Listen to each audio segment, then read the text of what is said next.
Okay, well then I'll just get started unless we need to wait for anything else. Okay, good afternoon, members of the MAG Active Transportation Committee. As a reminder, please turn your mics on and clearly state your name before speaking to ensure that members of the audience can hear you. And please remember to mute your mic when you are not speaking to eliminate any feedback noise. And we've all done it by accident, so just double check to always make sure that you're muted. And because this is a virtual meeting, we will take a roll call vote for each action item on the agenda. And as a reminder, if you are phoning in, you will need to press *6 to unmute yourself. We will now begin the meeting with a roll call of all the members. All right, I will call your name. Just let me know if you're here. Hezekiah Allen. Here. Thank you. Grant Anderson. Here. Thank you. Bob Bean. Okay. Stacy Bridge Denzak.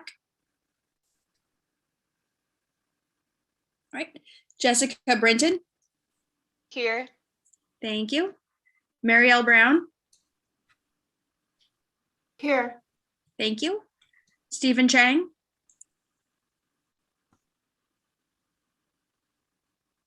Jason Crampton. Here. Thank you. Stephen Esther. Here. Thank you. Brandon Forey. Here. Thank you. Tiffany Halperin. Tara Harmon. Here. Thank you. Jason Harris. Here. Thank you. Jim Johansson. Here. Thank you. Jeff King.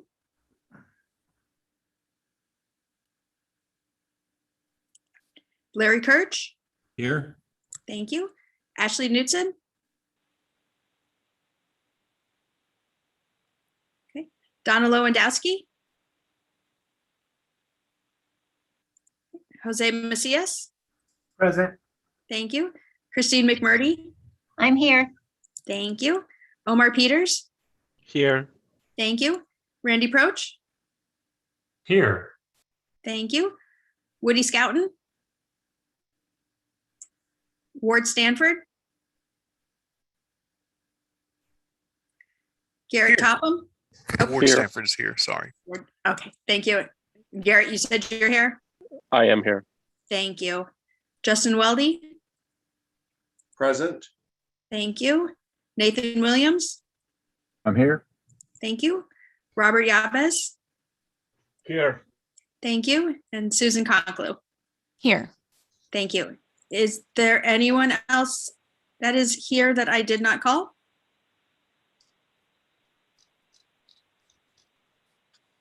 All right, Madam Chair, we definitely have the quorum. Okay, thank you. So moving on to item 2, call to the audience. An opportunity for public comment on the agenda was provided ahead of this meeting with information listed on the agenda. MAG staff, have we received any public comments?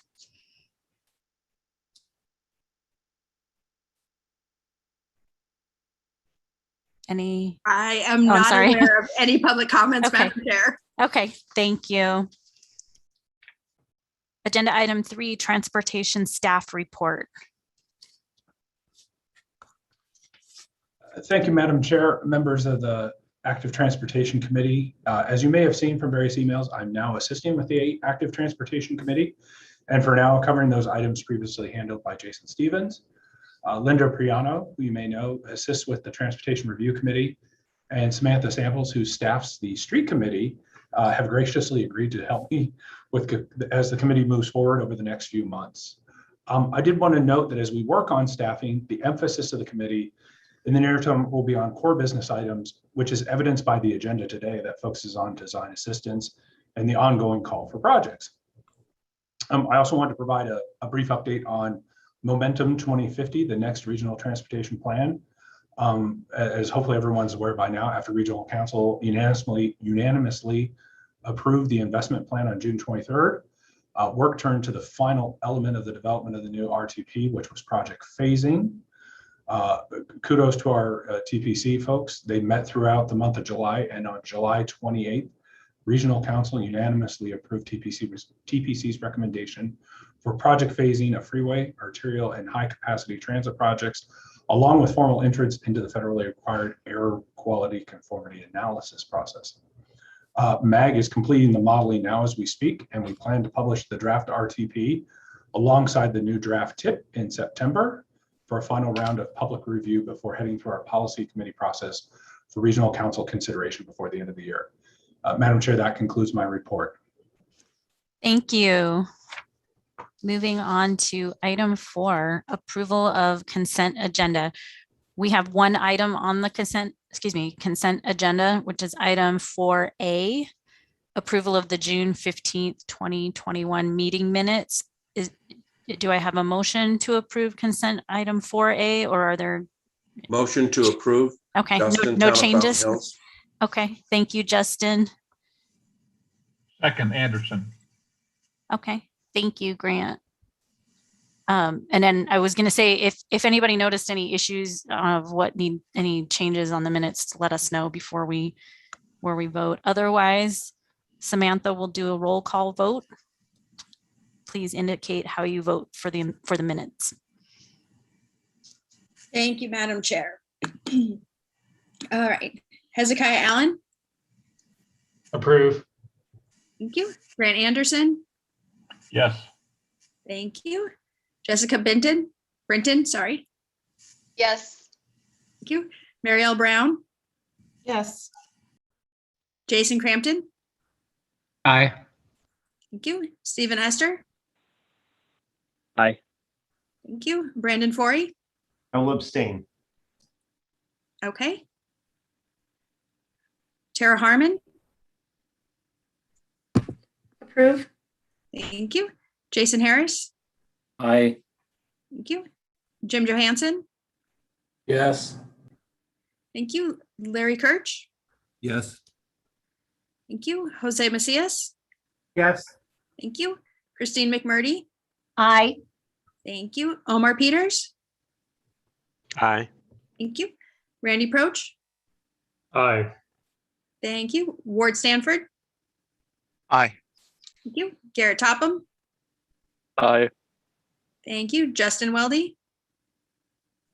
Aye. Thank you. Nathan Williams. Aye. Thank you. Robert Yabez. Aye. Thank you. And Susan Conklu. Aye. All right. Was there anyone I forgot? This is Stephen Chang with the City of Surprise. I vote aye. All right. Thank you, Stephen. Okay, I forgot to take a running count, but I believe with this motion and a second, the motion passes as written. Yes, Madam Chair. Thank you. Moving on to item 5, fiscal year 2022 MAG Design Assistance Prioritized Project Listing. This agenda item will be presented by Patrick Stone, MAG Transportation Improvement Program Supervisor, and this item is on the agenda for action today. Are there any comments or questions? Oh, sorry. I'm reading my script, but I have to let him present. Thank you. Thank you, Madam Chair. Again, members of the Active Transportation Committee, pleasure to be here. Next slide, please. So as members of the committee are aware, a call for projects went out in May this year. Applications were due on July 30th for $500,000 of funding that's included in the FY 2022 MAG Unified Planning and Work Program. We received 12 applications. Those applications were out for scoring between August 2nd and the scoring closed yesterday afternoon at 5 p.m. And we now have the results of the scoring in front of the committee here. As you can see, they're ranked in descending order from top scorer down to the bottom. And then all we've done is included what the funding would look like based on the scoring.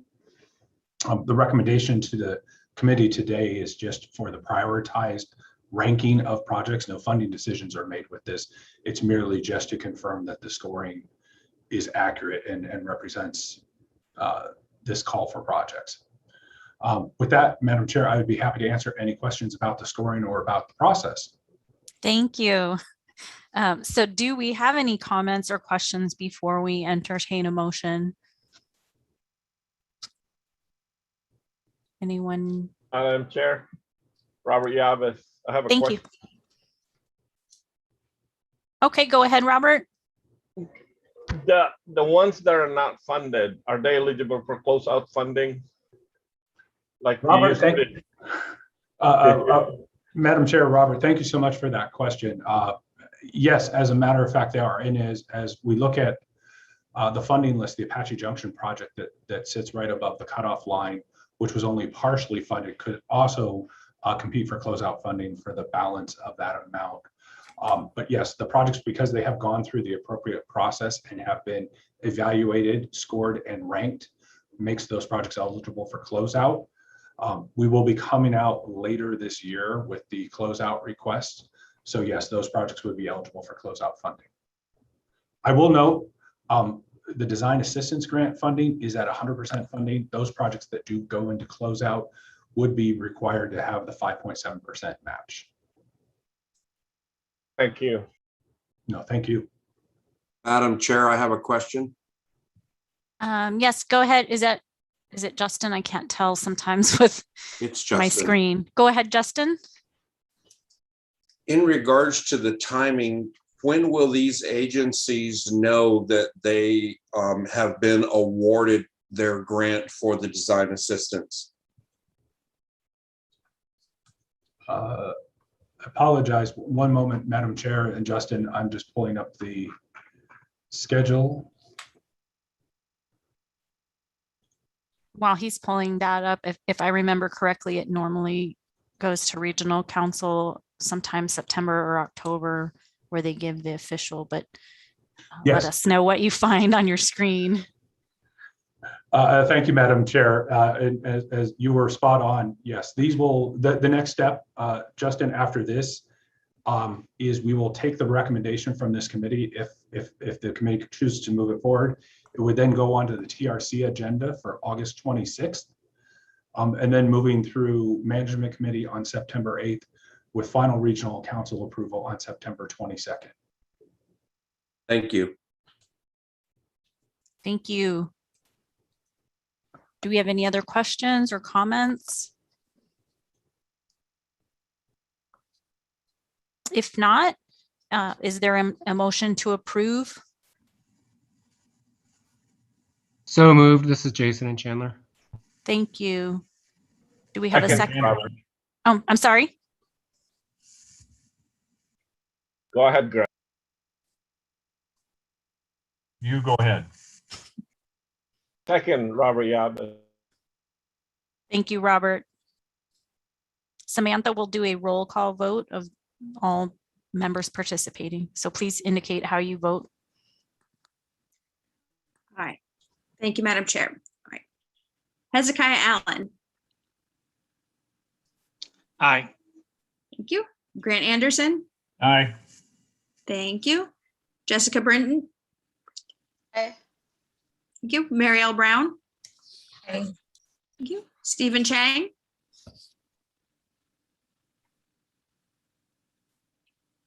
Stephen Chang. Jason Crampton. Aye. Thank you. Stephen Esther. Aye. Thank you. Brandon Forey. Aye. Thank you. Tara Harmon. Aye. Thank you. Jason Harris. Aye. Thank you. Jim Johansson. Aye. Thank you. Larry Kirch. Aye. Thank you. Jose Macias. Aye. Thank you. Christine McMurdy. Aye. Thank you. Omar Peters. Aye. Thank you. Randy Proch. Aye. Thank you. Ward Stanford.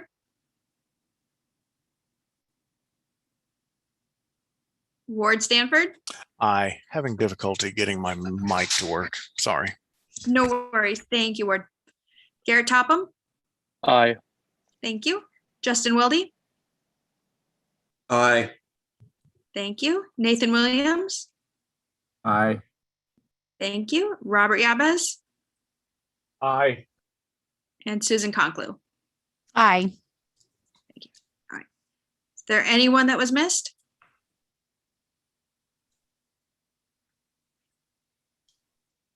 Thank you then, Madam Chair. Thank you. With a motion and a second, this motion passes. Moving on to agenda item 6, Regional Competitive Programs 2021 Call for Projects Overview. Item number 6 on this agenda will be presented by Patrick Stone. This item is for information. Thank you, Madam Chair, members of the Active Transportation Committee. Again, pleasure to be back for the third time today. Next slide, please. Today's presentation is a brief overview of the call for projects. The call went out to members of the Active Transportation Committee on Monday, August 2nd. I've included on the presentation where the call can be found. There's both a link on our Transportation Improvement or TIP website, and then we also have a direct link for the call for projects that's at callforprojects.azmag.gov. As always, I'd like to take the opportunity here to give a shout out to our IT folks. As you can see online, it's a very nice process. Similar to how the design assistance grant is done with the online application, I think it's a very clean tool, very easy to use. We've gotten some very positive feedback from member agencies about the tool. So a shout out to MAG staff for putting that together. Next slide, please. So I really wanted to emphasize the key dates associated with this call for projects. As previously mentioned, the call did go out on Monday the 2nd. The next key date is August 19th, next Thursday at 10 a.m. And during that time, we will have an application workshop. It will be for each of the modal areas that has a call for projects at this time to kind of give a brief presentation of their specific call, and also allow MAG member agencies that opportunity to ask questions or to get some clarification on an application that they might be considering. Following that, on Tuesday, August 24th, we will have an open house similar to the application workshop, but it's more of a free-for-all. There's not a set agenda or schedule as far as this group and then this group presents. It just gives people the opportunity to come. All the MAG technical areas will be available to answer questions. Moving forward, we also have one scheduled for September 2nd. However, that one is optional and based on the feedback. If we feel like we've gotten everything well dealt with at the first open house and at the first workshop, then we'll cancel that. Moving on, highlighted in red, obviously, September 17th at 10 a.m. Applications are due. Please note, no late applications are accepted. If you are considering submitting an application, if you get it in early, it gives MAG staff an opportunity to reflect back that we did receive the application and that it was submitted correctly. The week after that, applications will be made available for Active Transportation Committee members to review and begin scoring of those applications. On October 19th, at the next one of the next Active Transportation Committee meetings, we'll have the presentations of the applications. Moving after that, December 2nd, that's when we would do similar to what was done today with design assistance. We would recommend the prioritized project listing, which would then move that recommendation onto Transportation Review Committee in mid-December, ultimately going to Management Committee on January 12th and Regional Council for final adoption on January 26th. Next slide, please. So I wanted to just quickly, because I think it's important to focus on what impacts active transportation, but also to show the robustness, if you will, of this call for projects. So obviously you can see first line, active transportation, fiscal year 2025 funding for both CMAQ and transportation alternatives, almost $14 million in funding available in this call. But you also see that diverse portfolio of investments that MAG makes.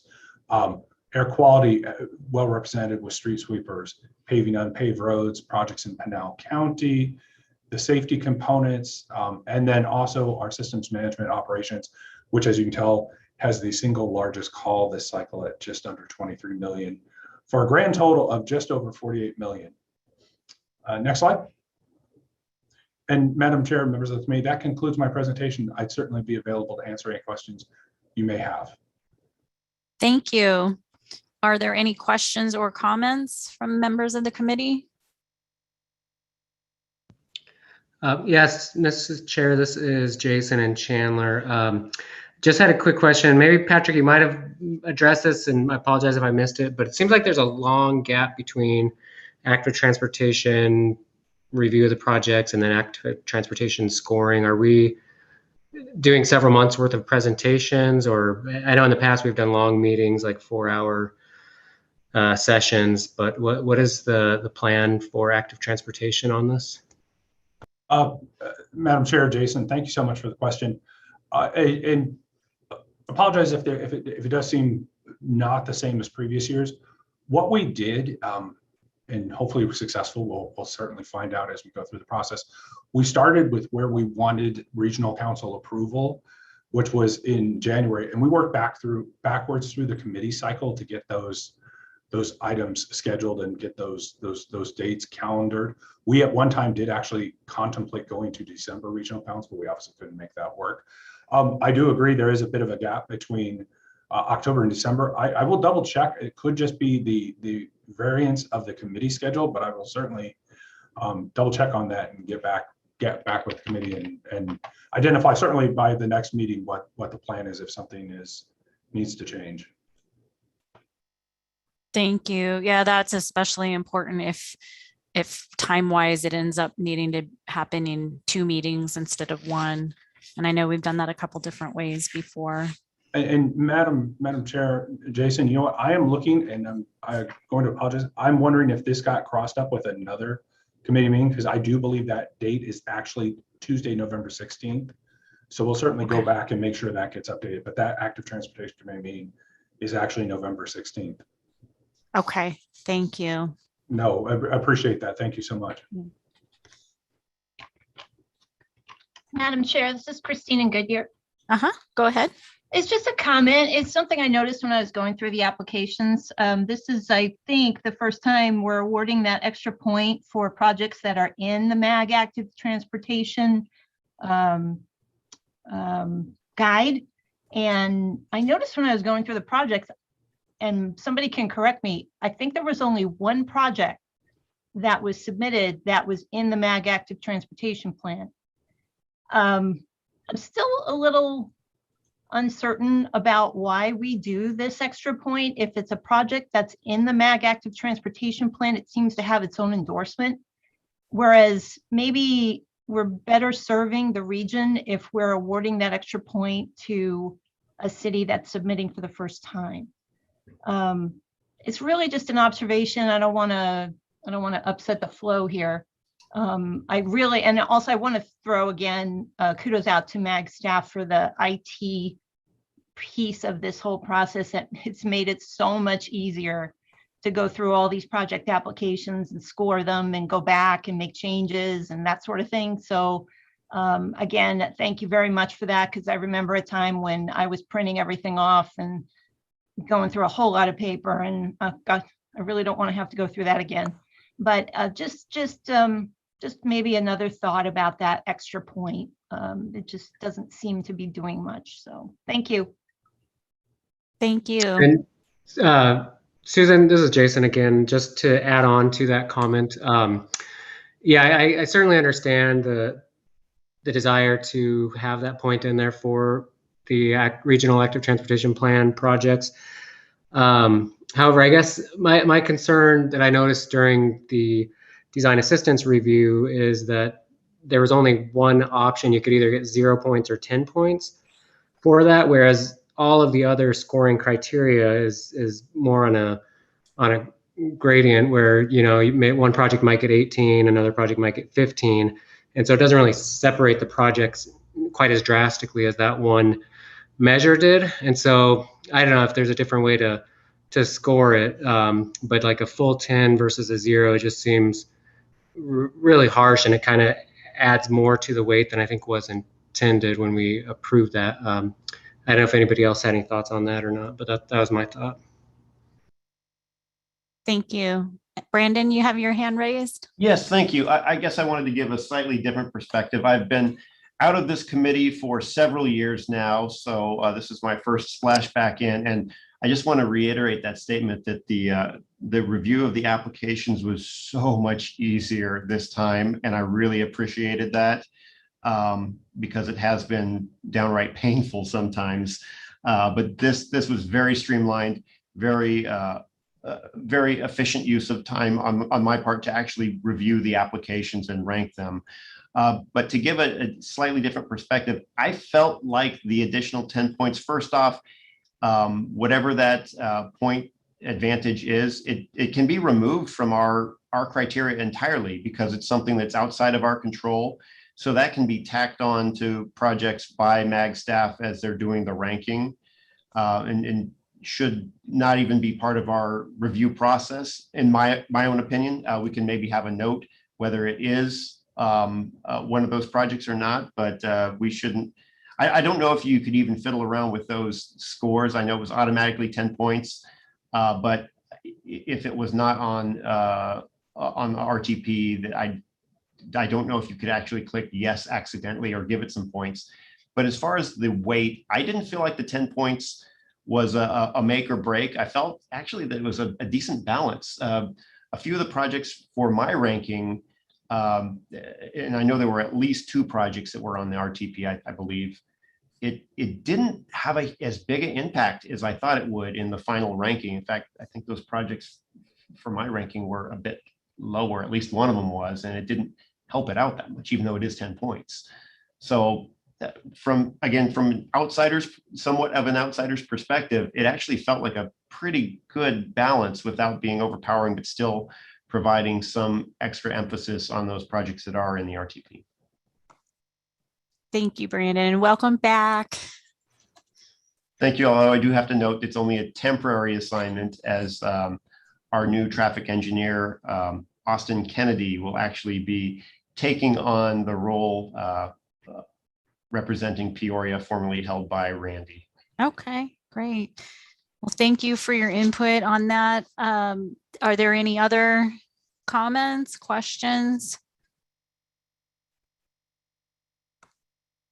I just have a couple, and then I'll kind of jump back on what Randy just said, or I mean, Brandon just said. I think that there does seem enough balance with how we can score, every person can score on the other portions.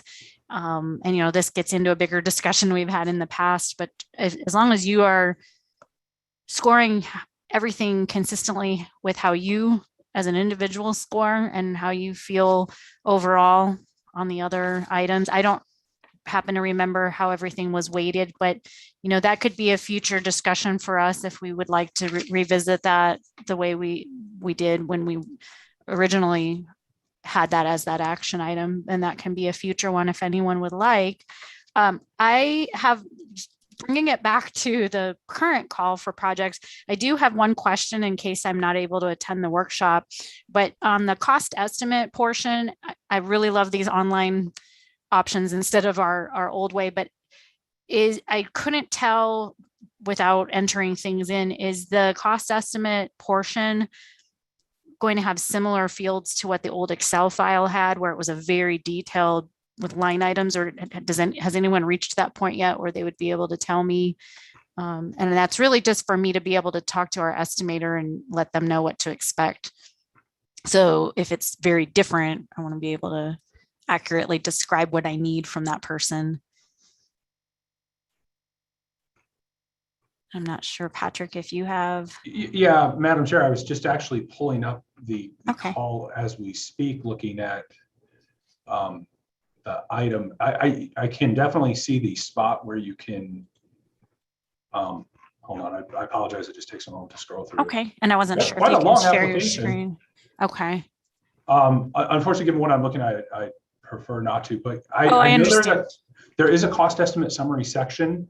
We'll certainly have that information, though. I'll go through. I would have to see one where I could actually see the full application. But yeah, I'll certainly get that information back to the committee. Okay, I appreciate that. And then my other thing, and I try to always remind everyone, when you are putting your application together, please include as much detail in a map graphic as you can. I realize it's not the same attachments options as we had before, but since we have photo attachments we can include, it really does help a person if they're not as familiar with the context of the area to not only see, this is the proposed project, but here are the existing or planned bikeway connections and sidewalks, crossings, and other destinations that you're discussing. I know it seems like everyone spells that out well in their written portion, but it can still make it very difficult.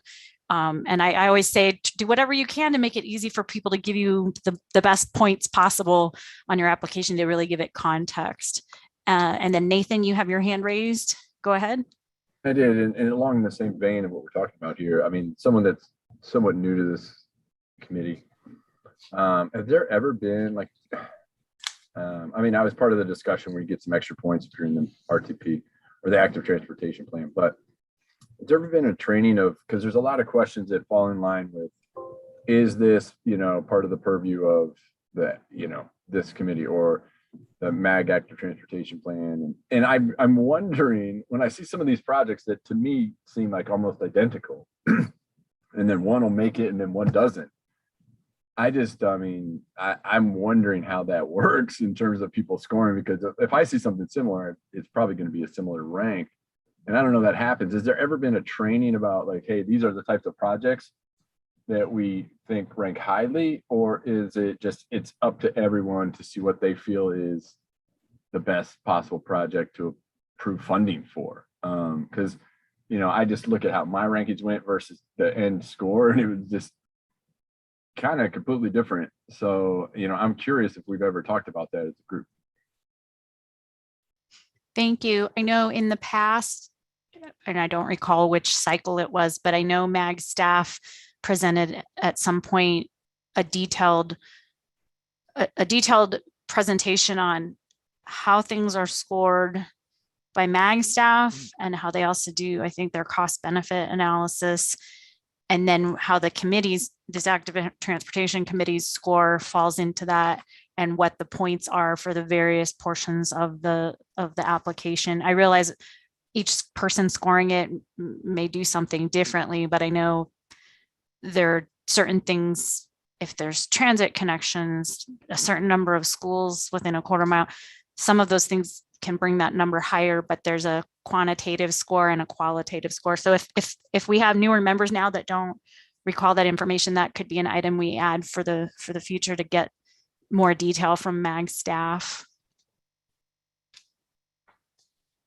Unless Patrick has more to add to my summary. No, Madam Chair, thank you. I do recall having, obviously prior to my time, unfortunately, I've only been at MAG for, I believe, about a year.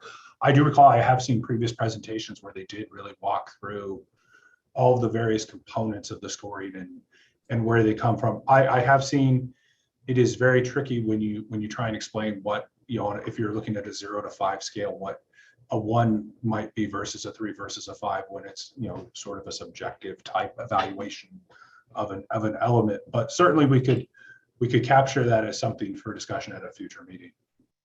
Thank you. Madam Chair, this is Christine. I totally support that idea. I'm glad Nathan brought it up. I think we are overdue maybe to revisit some of that. Okay, thank you. And Madam Chair, I did want to provide an update.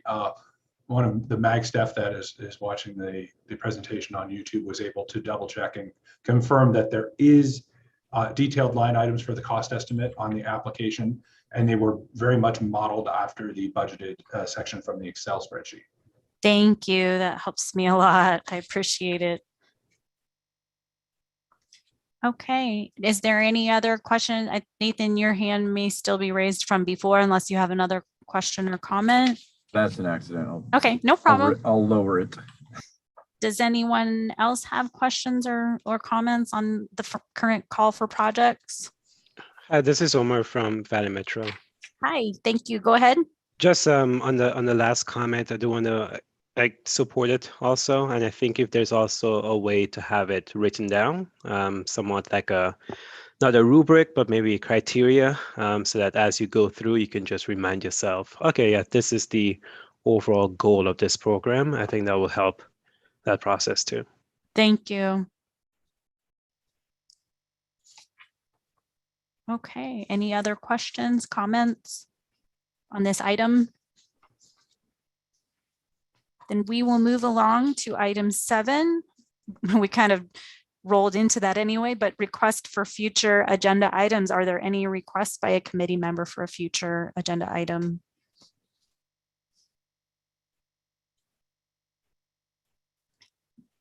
Patrick, do you need us to, anything that we just mentioned in our last item that we'd like to hear, would you need us to formally No, list Madam that Chair, here?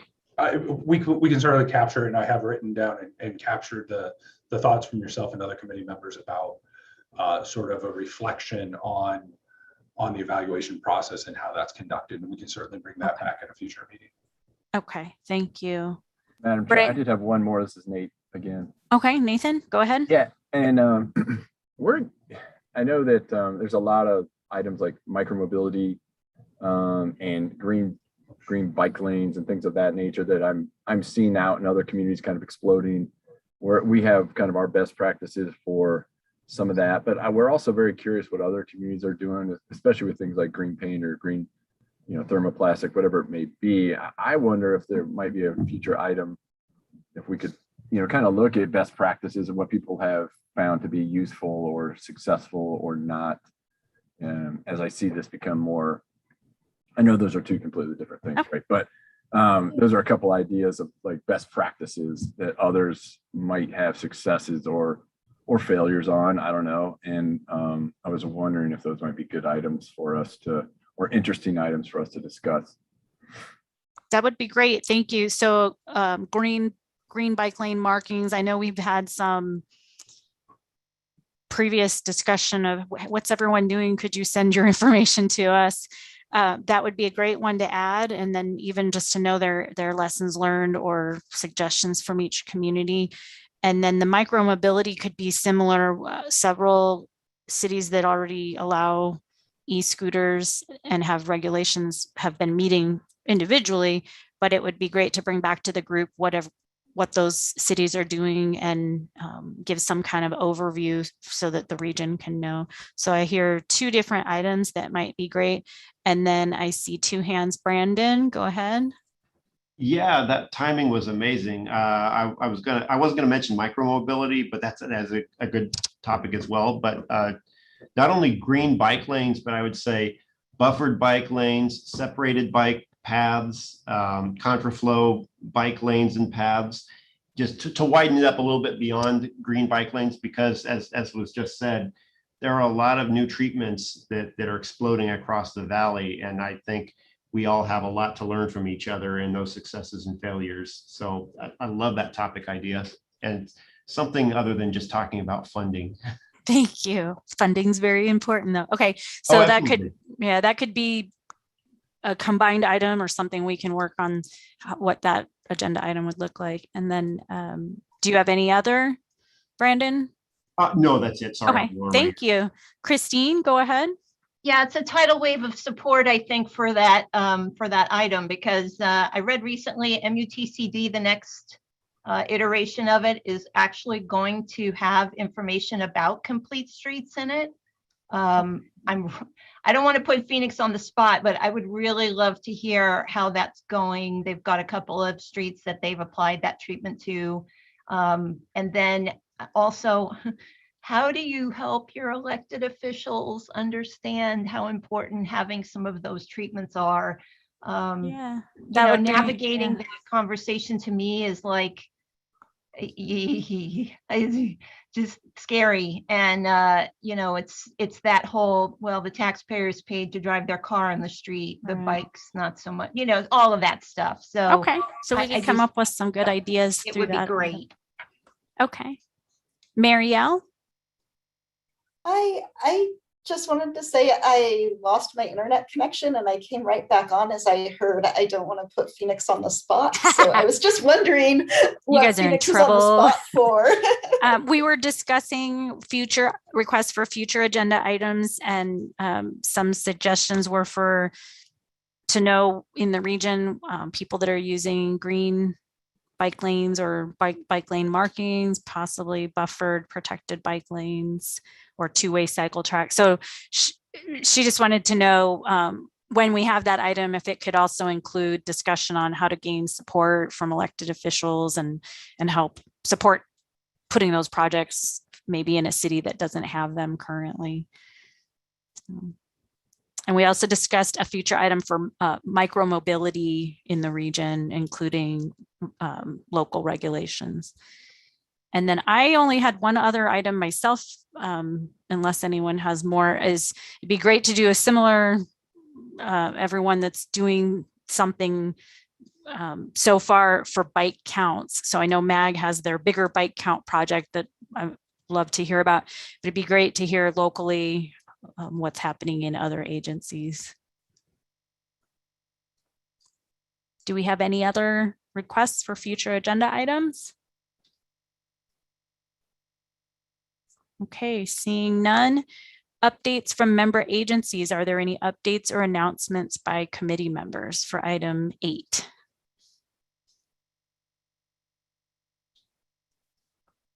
You guys are all so quiet. I know there's something going on in each city. Then I'll say one for Scottsdale related to bike counts.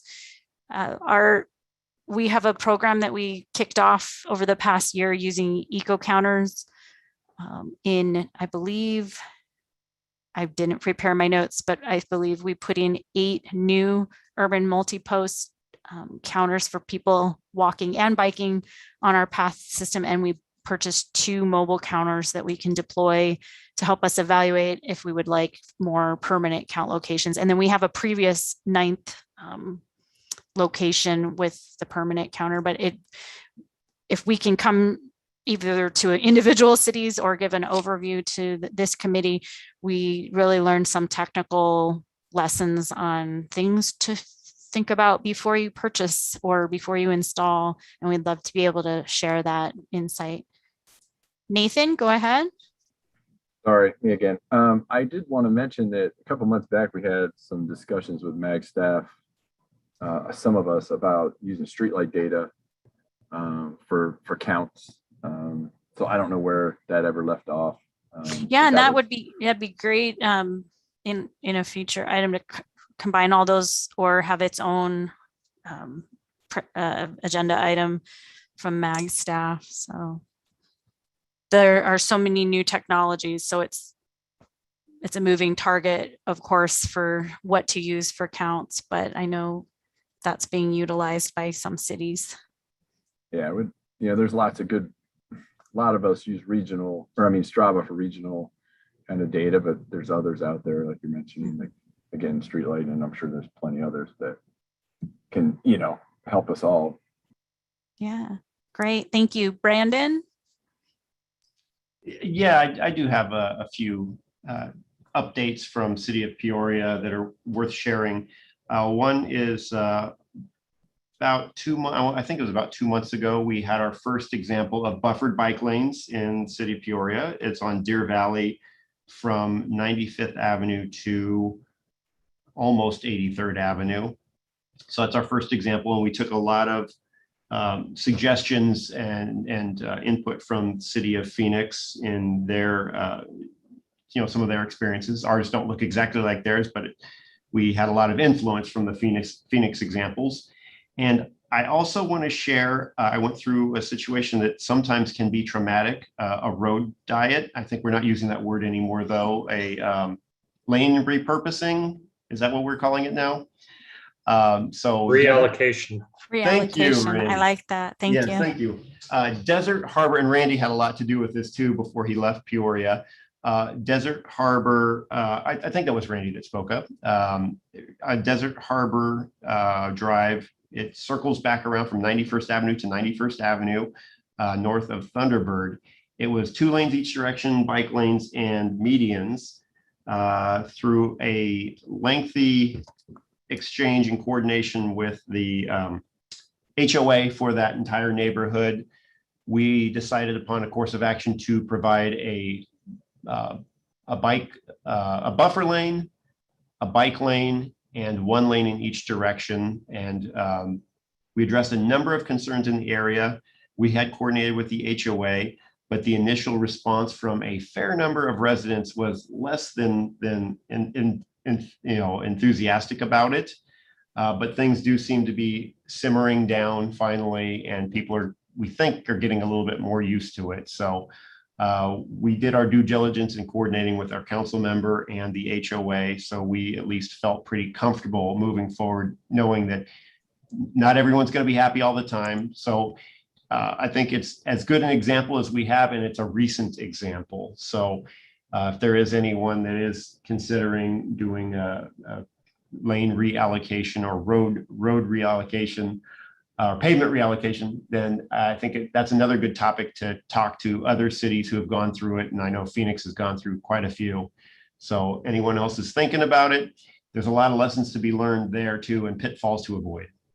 Great, thank you. I'm glad that you were able, I call it a road lifestyle change because I don't like the word diet, and reallocation sounds like you're moving the road, but I realize that's not what a city would call it. Justin, did you also have updates?